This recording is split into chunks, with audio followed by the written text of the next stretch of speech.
Assalamualaikum warahmatullahi wabarakatuh. Perkenalkan, nama saya Astrid Anggraini. Saya dari kelas 2B dan 4 Akuntansi BP 18. Pada pertemuan kali ini, pada kuliah akuntansi manajemen, kali ini saya akan menjelaskan mengenai materi analisis biaya, volume, dan laba atau CVP.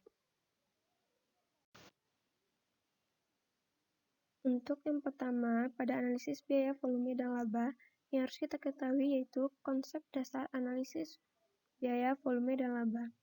Analisis biaya, volume, dan laba digunakan untuk perencanaan dan pengambilan keputusan.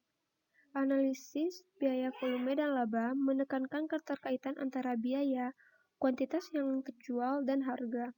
Analisis CPP dapat menjadi alat untuk mengidentifikasi cakupan dan besarnya kesulitan ekonomi yang dihadapi suatu divisi dan mencari pemecahannya. Analisis CVP juga dapat mengatasi banyak isu lainnya seperti jumlah unit yang harus dijual untuk mencapai impas, dampak pengurangan biaya tetap terhadap titik impas, dan dampak kenaikan harga terhadap laba. Selain itu, analisis CVP memungkinkan para manajer untuk melakukan analisis sensitivitas dengan menguji dampak dari berbagai tingkat harga atau biaya terhadap laba. Yang kedua, yaitu konsep titik impas dan metode perhitungan titik impas. Titik impas adalah titik di mana total pendapatan sama dengan total biaya, atau titik di mana laba sama dengan 0. Untuk menemukan titik impas dalam unit, kita fokus pada laba operasi. Metode-metode perhitungan titik impas ada 3. Yang pertama yaitu dengan pendekatan rumus atau margin kontribusi. Margin kontribusi adalah perbedaan antara total pendapatan penjualan perusahaan dan total biaya variabel. Dengan kata lain, margin kontribusi adalah total jumlah penjualan yang melebihi biaya variabel. Konsep margin kontribusi dapat digunakan untuk mengukur seberapa efisien suatu perusahaan dalam menghasilkan produknya dan bagaimana perusahaan dapat tetap mempertahankan biaya variabel yang pada tingkat terendah. Untuk rumusnya, itu margin kontribusi sama dengan penjualan bersih dikurang biaya variabel.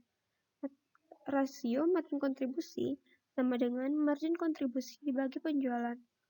Untuk mencari titik impas atau break-even point, rumusnya adalah break-even point rupiah sama dengan biaya tetap dibagi margin kontribusi. Break-even point unit sama dengan biaya tetap dibagi margin kontribusi per unit. Yang kedua yaitu pendekatan laporan laba rugi. Metode pendekatan laporan laba rugi adalah metode yang berdasarkan pada pendekatan laporan laba rugi. Penentuan break-even point atau impas dengan teknik persamaan dilakukan dengan mendasarkan pada persamaan pendapatan sama dengan biaya ditambah laba. Untuk rumus yaitu Y sama dengan CX dikurang BX dikurang A, yaitu Y sama dengan laba, C harga jual per unit, dan X jumlah produk yang dijual, dan B biaya variabel per unit, A biaya tetap. Yang ketiga yaitu dengan pendekatan grafik. Untuk pendekatan grafik mempunyai beberapa hal penting, yaitu selama harga jual melebihi biaya variabel kontribusi, biaya variabel margin kontribusinya positif, maka penjualan yang lebih banyak akan menguntungkan perusahaan, baik dengan meningkatkan laba atau mengurangi kerugian. Untuk pemahaman lebih lanjutnya, kita lihat grafik berikut ini. Pada grafik ini, dapat kita ketahui yang pertama, sumbu datar atau sumbu X menyatakan volume penjualan yang dapat dinyatakan dalam satuan kuantitas atau rupiah pendapatan penjualan. Yang kedua, sumbu tegak atau sumbu Y menyatakan pendapatan penjualan dan biaya dalam rupiah. Yang ketiga, impas atau break-even point adalah terletak pada perpotongan garis pendapatan penjualan dengan garis biaya. Bila dari titik perpotongan tersebut ditarik garis tegak ke sumbu X, akan diketahui pencapaian impas berdasarkan volume penjualan. Jika dari titik impas ditarik garis tegak lurus ke sumbu Y, akan diketahui pencapaian impas berdasarkan pendapatan penjualan. Daerah sebelah kiri titik impas, yaitu bidang di antara garis total biaya dengan garis pendapatan penjualan, merupakan daerah rugi, karena pendapatan penjualan lebih rendah dari total biaya.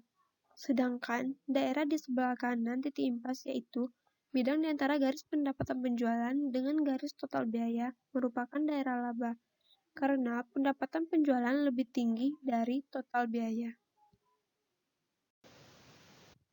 Materi yang ketiga yaitu target laba dan jenis-jenis target laba. Target laba adalah sebuah target yang dibuat perusahaan sehingga perusahaan akan berusaha keras untuk mencapainya. Target laba dapat dinyatakan dalam satuan mata uang atau persentase dari pendapatan penjualan.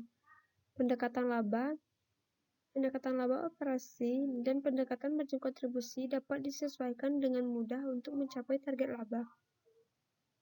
Jenis-jenis target laba. Yang pertama yaitu target laba dalam jumlah dolar atau satuan mata uang. Untuk lebih jelasnya, kita lihat contoh soal berikut ini. Kita misalkan, perusahaan X ingin memperoleh laba operasi sebesar 50.000. Jadi diketahui harga jual per unit 400 dan biaya variabel per unit 325. Biaya tetap sama dengan 40.000. Berapakah unit yang harus dijual? Kita misalkan unit di sini adalah X. Kita menggunakan pendekatan laporan laba rugi, di mana rumus yang telah kita ketahui tadi, Y sama dengan CX dikurang BX dikurang A. Y sama dengan laba itu 50.000 sama dengan 400X. X di sini unit yang terjual. Jadi unit ini belum kita ketahui berapa unit yang harus dijual. Makanya kita mesti menggunakan perumpamaan dengan mengganti unit dengan X. 400X dikurang 325X dikurang 40.000. Di sini minus 40.000 kita pindah ruaskan ke sebelah kiri menjadi plus 40.000. Makanya di sini 50 ditambah 40 sama dengan 90.000. 75X kita dapatkan dari 400X dikurang 325X. Makanya hasilnya 75X. Jadi X sama dengan 90.000 dibagi 75, dapatlah hasilnya 1.200 unit. Jadi di sini unit yang harus dijual adalah 1.200. Maka di sini perusahaan harus menjual produk sebanyak 1.200 unit untuk mendapatkan laba sebesar 50.000. Untuk membuktikan laba yang kita peroleh apakah benar 50.000 dengan menjual produk sebanyak 1.200 unit, kita lihat laporan laba rugi berikut ini. Penjualan. Di sini kita menjual 1.200 unit dengan harga jual sebesar 400 per unit. Maka kita dapat hasil di sini 480.000. Kita kurangi dengan biaya variabel. Di sini biaya variabel per unit 325 dikali dengan 1.200 unit. Dapat hasil 390.000. Margin kontribusi didapatkan dari 480.000 dikurang 390.000 dan hasilnya 90.000. Kita kurangi dengan biaya tetap sebesar 40.000 tadi, dapatlah laba operasi sebesar 50.000. Laba yang kita dapatkan sama dengan laba yang kita inginkan. Di sini kita dapat membuktikan laba operasi akan kita peroleh sebesar 50.000 dengan kita menjual produk sebanyak 1.200 unit. Jenis target laba yang berikutnya yaitu target laba dalam persentase dari pendapatan penjualan. Untuk lebih jelasnya, kita lihat contoh soal berikut ini. Di sini, kita misalkan perusahaan X ingin mengetahui jumlah produk yang harus dijual untuk menghasilkan laba sebesar 20% dari pendapatan penjualan. Di sini, kita menggunakan pendekatan laporan laba rugi yang tadi diperoleh. Y di sini adalah laba yang kita inginkan. Y sebesar 20% dari pendapatan penjualan. Makanya di sini dapat 0,20 dikali 400. 400 ini kan harga jual per unit seperti soal kita sebelumnya. unit ini kita misalkan kan tadi X, jadi sama dengan dikurang seperti rumus yang sebelah kanan 400X dikurang 325X dikurang 40.000. Jadi hasil yang kita dapatkan dari 0,20 dikali 400 dikali X sama dengan 80X sama dengan 75X dikurang 40.000. Di sini 75X yang sebelah kanan kita pindahkan ke sebelah kiri menjadi minus 70. Jadi 80X dikurang 75X, maka dapatlah di sini hasilnya 5X sama dengan 40.000. Unit atau X di sini kita dapatkan 40.000 dibagi 5 sama dengan X hasilnya 8.000. Maka perusahaan harus menjual 8.000 unit untuk menghasilkan laba sebesar 20% dari pendapatan penjualan. Jenis target laba berikutnya yaitu target laba setelah pajak. Kita lihat contoh soal berikut ini. Pada contoh soal kali ini, kita misalkan perusahaan X ingin memperoleh laba bersih sebesar 35.000 dengan tarif pajaknya adalah 30%. Maka harus dicari laba sebelum pajaknya, yaitu dengan cara laba bersih sama dengan laba operasi dikurang tarif pajak dikali laba operasi. Ini laba bersih yang kita inginkan adalah sebesar 35.000 sama dengan laba bersih dikurang tarif pajak adalah sebesar 30% dikali laba operasi. 35.000 sama dengan 0,70 dikali laba operasi. Laba operasi di sini dapatkan dari hasil 35.000 dibagi 0,70. Dengan kata lain, perusahaan X harus menghasilkan laba operasi sebesar 50.000 untuk memperoleh laba bersih sebesar 35.000.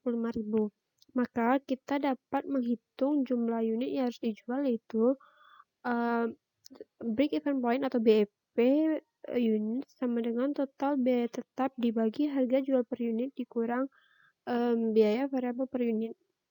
Unit sama dengan 40.000 ditambah 50.000 dibagi 400 dikurang 325. Unit sama dengan 90.000 dibagi 75. Itu unit BP unit sama dengan 1.200. Untuk memeriksa jawaban kita ini, apakah benar kita menghasilkan laba bersih sebesar 35.000 dengan unit yang harus kita jual sebanyak 1.200 atau bagaimana? Di sini penjualan 1.200 unit kita kali dengan harga jual per unitnya itu Rp400 sama dengan 480.000 dikurangi biaya variabel. Biaya variabel per unit sama dengan 325 dikali 1.200 mendapatkan hasil 3.900. Kita kurangkan dapatlah hasil 90.000 yaitu margin kontribusi. Kita kurangi dengan biaya tetap sebesar 40.000. Dapatlah laba operasi sebesar 50.000. Kita kurangkan dengan PPh atau tarif pajak yang kita tadi sebesar 30% dari laba operasi itu sebanyak 15.000. Jadi 50.000 kita kurangkan dengan tarif pajak yang 30% sebesar 15.000, dapatlah laba bersih sebesar 35.000 sesuai dengan laba bersih yang ingin kita peroleh tadi.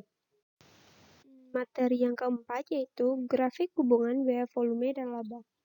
Analisis volume dan laba merupakan grafik yang memberikan informasi bagaimana pengaruh perubahan volume pada laba perusahaan. Analisis ini disusun dengan membuat garis laba atau rugi dan garis volume penjualan.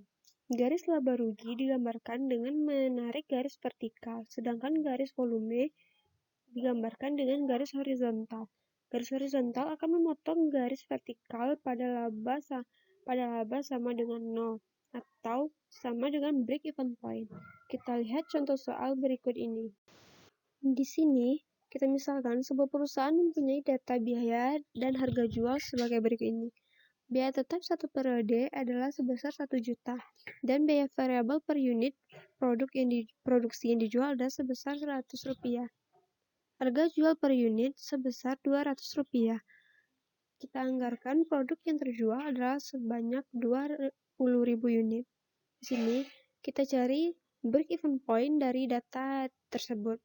Break-even point rupiah sama dengan total biaya tetap dibagi 1 dikurang biaya variabel per unit dibagi harga jual per unit. Jadi di sini break-even point sama dengan 1 juta dibagi 1 dikurang 100 dibagi 200.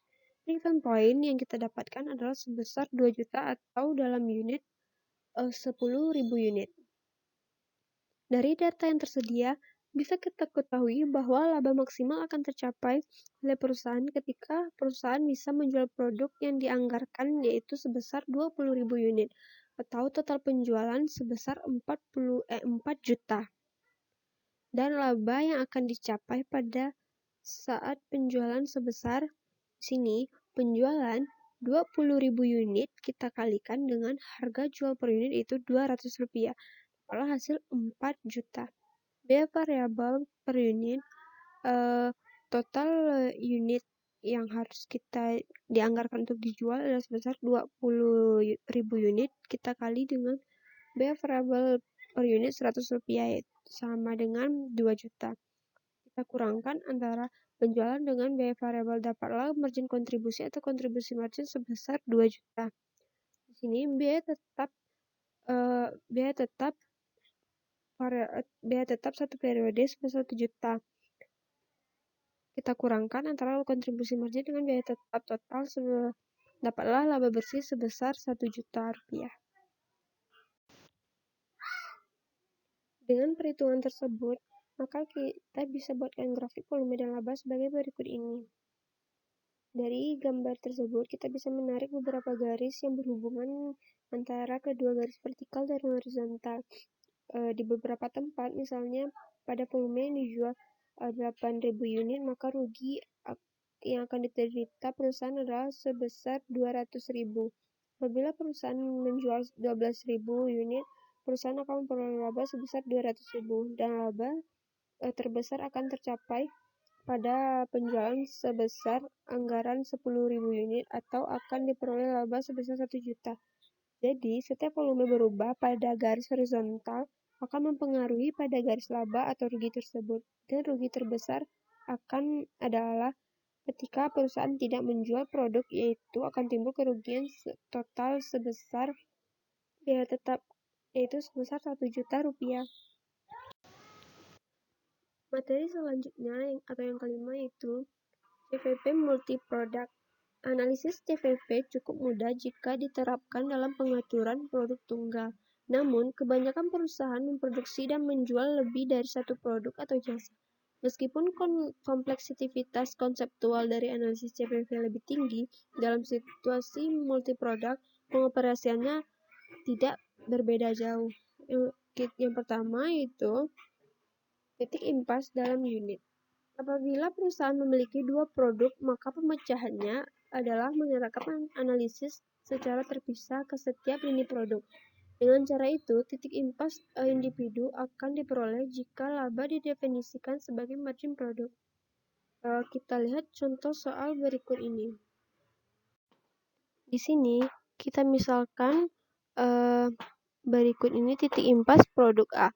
Unit impas produk A sama dengan biaya tetap dibagi harga dikurang biaya variabel per unit.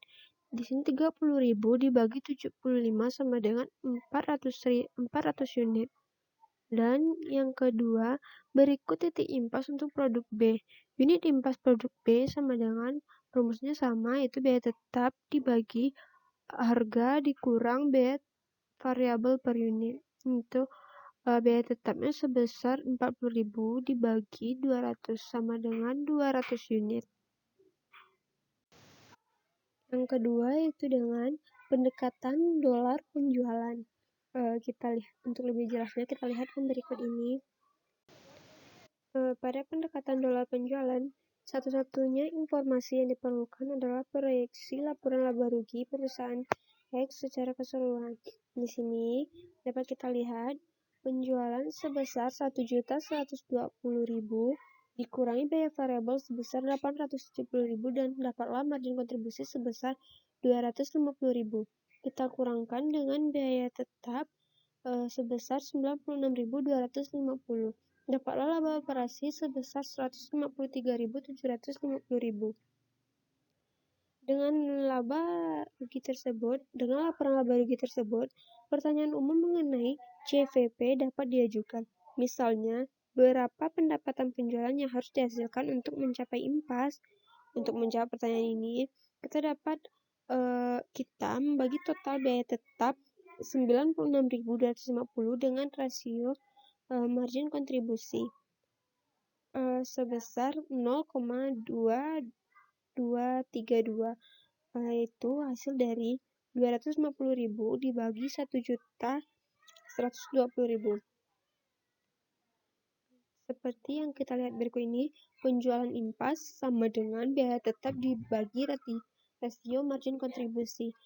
Biaya tetap tadi sebesar 96.250 rupiah dibagi dengan rasio margin kontribusi sebesar 0,2232, yaitu dapatlah hasil penjualan impas sebesar 431.228 rupiah.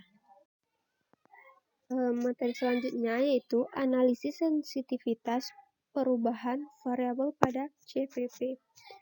Analisis sensitivitas merupakan analisis yang dilakukan untuk mengetahui akibat dari perubahan parameter-parameter produksi terhadap perubahan kinerja sistem produksi dalam menghasilkan keuntungan. Dengan melakukan analisis sensitivitas, maka akibat yang mungkin terjadi dari perubahan-perubahan tersebut dapat diketahui dan diantisipasi sebelumnya. Tujuan dilakukannya analisis sensitivitas untuk menilai apa yang terjadi dengan hasil analisis kelayakan suatu kegiatan investasi atau bisnis apabila terjadi perubahan di dalam perhitungan biaya atau manfaat. Manfaat yang pertama yaitu analisis kelayakan suatu usaha atau bisnis. Perhitungan umumnya didasarkan pada proyeksi-proyeksi yang mengandung ketidakpastian tentang apa yang akan terjadi di waktu yang akan datang. Yang kedua, analisis pasca kriteria investasi yang digunakan untuk melihat apa yang akan terjadi dengan kondisi ekonomi dan hasil analisis bisnis jika terjadi perubahan atau ketidaktepatan dalam perhitungan biaya atau manfaat. Bisnis-bisnis yang sangat sensitivitas terhadap perubahan akibat beberapa hal. Yang pertama harga, yang kedua keterlambatan pelaksanaan, yang ketiga kenaikan biaya, dan yang keempat ketidaktepatan dan perkiraan hasil produksi. Materi selanjutnya yaitu risiko dan ketidakpastian. Asumsi penting dalam CVP adalah harga dan biaya diketahui dengan pasti. Namun, hal tersebut jarang terjadi. Risiko dan ketidakpastian adalah bagian dari pengambilan keputusan bisnis dan bagaimana hal itu harus ditangani. Dua konsep yang bermanfaat bagi manajemen adalah margin pengaman dan pengungkit operasi. Kedua konsep ini dapat dipertimbangkan untuk mengukur risiko. Yang pertama, kita bahas margin pengaman. Margin pengaman adalah unit yang diharapkan terjual atau pendapatan yang diharapkan untuk menghasilkan yang melebihi volume impas. Margin pengaman dapat dipandang sebagai ukuran kasar dari risiko. Pada kenyataannya, peristiwa yang tidak diketahui selalu muncul ketika rencana telah disusun. Hal itu dapat menurunkan penjualan di bawah jumlah yang diharapkan. Apabila margin pengaman perusahaan adalah besar atas penjualan tertentu yang diharapkan di tahun depan, maka risiko menderita kerugian jika penjualan menurun lebih kecil daripada margin pengaman yang kecil. Yang kedua, yaitu pengungkit operasi. Pengungkit operasi merupakan penggunaan biaya tetap untuk menciptakan perubahan persentase laba yang lebih tinggi ketika aktivitas penjualan berubah. Semakin besar tingkat pengungkit operasi, semakin banyak perubahan dalam aktivitas penjualan yang akan mempengaruhi laba. Di sini tingkat pengungkit operasi sama dengan margin kontribusi dibagi laba. Kita lihat perhitungan berikut ini. Pada perhitungan berikut ini dapat kita lihat Untuk produk A dan produk B, penjualan dilakukan sama-sama Rp1.000.000. Dikurangi biaya variabel untuk produk A sebesar Rp500.000 dan untuk produk B sebesar Rp800.000. Maka diperolehlah margin kontribusi untuk produk A sebesar Rp500.000 dan produk B sebesar Rp200.000. Kita kurangi dengan biaya tetap untuk produk A sebesar Rp375.000 dan untuk produk B sebesar Rp100.000. Dapatlah laba operasi untuk produk A sebesar Rp125.000 dan untuk produk B sebesar Rp100.000. Harga jual per unit sama-sama Rp100 dan beban variabel per unit sama-sama Rp50. Margin kontribusi per unit sama-sama Rp50. Maka, tingkat pengungkit operasi produk A adalah 4 dikali Rp500.000 dibagi Rp125.000 dan tingkat pengungkit operasi produk B adalah 2 dikali Rp200.000 dibagi Rp100.000. Apa yang akan terjadi jika penjualan naik 40%? Dapat kita lihat penjualan sama-sama untuk produk A dan produk B sama-sama dilakukan Rp1.400.000. Dikurangi biaya variabel untuk produk A sebesar Rp700.000 dan produk B sebesar Rp1.120.000. Dapatlah margin kontribusi sebesar Rp700.000 dan untuk produk B sebesar Rp280.000. Kita kurangi dengan biaya tetap untuk produk A tadi sebesar Rp375.000 dan untuk produk B sebesar Rp100.000. Dapatlah laba operasi Rp325.000 dan untuk produk B sebesar Rp180.000. Laba untuk produk A akan naik sebesar Rp200.000 atau kenaikan 160%. Pada produk B, laba meningkat hanya Rp80.000 atau kenaikan 80%. Produk A menghasilkan kenaikan yang lebih besar karena memiliki tingkat pengungkit operasi yang lebih tinggi. Maka dapat dilihat di sini pengaruh pengungkit operasi merupakan suatu informasi yang berharga dalam pengambilan keputusan terhadap risiko. Baiklah, sekian penjelasan saya kali ini mengenai analisis biaya, volume, dan laba. Itu saya menggunakan sumber buku 2 edisi 8 Hansen dan Moen.